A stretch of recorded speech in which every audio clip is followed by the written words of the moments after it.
From an insider's point of view, make some reflections of how this journey has been, how did the company start, and what is the kind of legacy which you, being inside the organization, have witnessed over a period of time? It was always about bringing products for the society at large, for what is typically called the common man.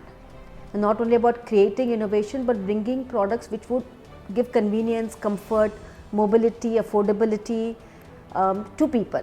We started Kinetic Green because I was convinced that the young generation today is definitely looking at green technologies and embracing them in a much more meaningful way than the early generation. It was not about being a businesswoman, but I was very passionate, I was very interested in this whole world of automobiles.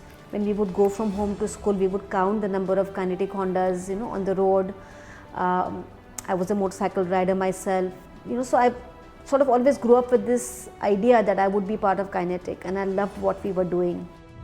I decided to focus on Make in India from the beginning. Great. Because the idea was to create a long-term presence and build a long-term technology innovation base, not just opportunistic to look at the Wonderful. segment.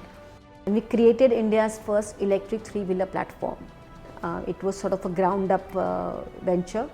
In India, as you know, what jo dikhta hai wo bikta hai. So unless people see it, Absolutely. and they are convinced that it is silent, it is Right. saving the cost.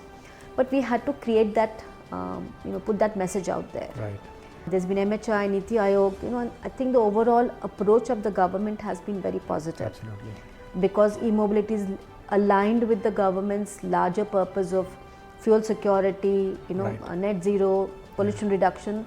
So there's been a lot of openness, and also there is a conviction that India must lead e-mobility. If you look at India as a country, right, I think India has a wonderful opportunity to become an EV hub, Yeah. for the global markets.